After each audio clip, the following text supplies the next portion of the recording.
Das wird der Kuchen mit einem ganz besonderen Pfiff, Leute, kann ich euch sagen. Weil das sind die Zutaten, die man meistens zu Hause hat, ne? Und Äpfelchen ist ja sowieso was Tolles. Und darum tue ich mir auch erstmal ein bisschen Zitrone ausbringen. Ausbringen, bitte, Anna, bringt die Zitrone aus.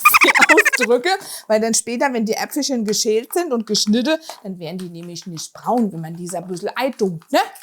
Und bei uns geht's ja wie immer los mit der Eierchen, ne? Die kommen dann rein in die Schüssel, wo auch sonst, Joanna, gell?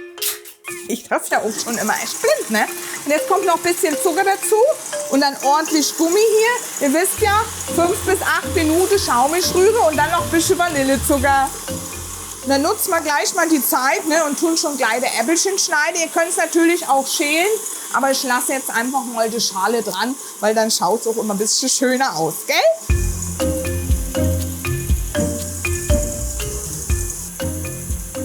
Meine Güte, ich liebe ja Äpfel, kann ich euch sagen. Und jetzt kommt nämlich schon der Knüller. Jetzt brauchen wir unsere Springform. Die gibt es übrigens auch im Online-Shop. Die tun wir uns jetzt ordentlich eifettig. Ich verlinke euch ja immer alles nochmal. Ach, Butter und nein in der Form. Ich liebe das ja, ehrlich gesagt, ne? Aber diesmal machen wir unten auf der Boden kein Backpapier. Brauchen wir nichts rund ausschneiden oder einspannen. Passen nämlich immer auf, was jetzt da reinkommt. Anstatt von die Semmelbröselchen, ne, machen wir jetzt Kokosflocken rein. Das gibt ein Geschmäckle. Aber das ist noch nicht alles. Warte mal ab. Auch so ein bisschen am Rand, ne? Einfach ruhig schön rein damit. Schaut ja auch sehr nett aus, ne? Und dann einmal so rumschwenken. Und jetzt kommen noch ein paar gestiftete Mandeln. Schau mal. Also ich habe ja sowas immer aus der Weihnachtsbäckerei meistens noch irgendwo in meinem Backschubfach liegen. Könnt auch andere Nüsse nehmen, was euch halt so gefällt, ne? Und da haben wir jetzt die Basis schon soweit fertig, ne? Und jetzt müssen wir dann hier auch weitermachen. Nochmal anschalten, ganz langsam. Die Joanna und die flüssige Butter, ne? Die kommt jetzt dann auch dazu. Und weil das jetzt noch nicht der einzigste Knüller ist an dem Kuchen, ne? Gibt's jetzt noch ein Schlückchen Eierlikör.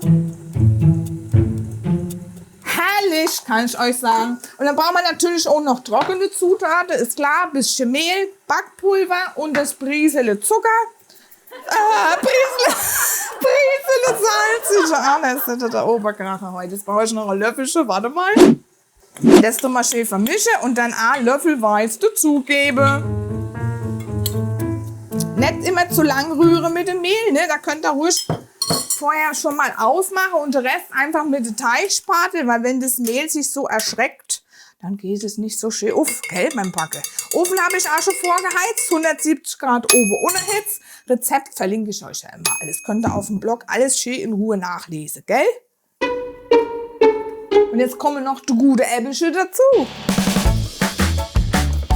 Habt ihr das schon gekannt mit der Kokosflocke? Mit der Kokosflocke nicht bloß eine, mehrere am Boden anstatt des Semmelbrösel und so ein bisschen Nüssle. Das ist doch einmalig, kann ich euch sagen. Schreibt's mir mal in die Kommentare. Und jetzt geht das Ganze schon rein in die Form.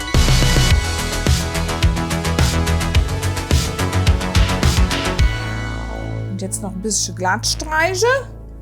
Und dann geht er natürlich ab in den Ofen.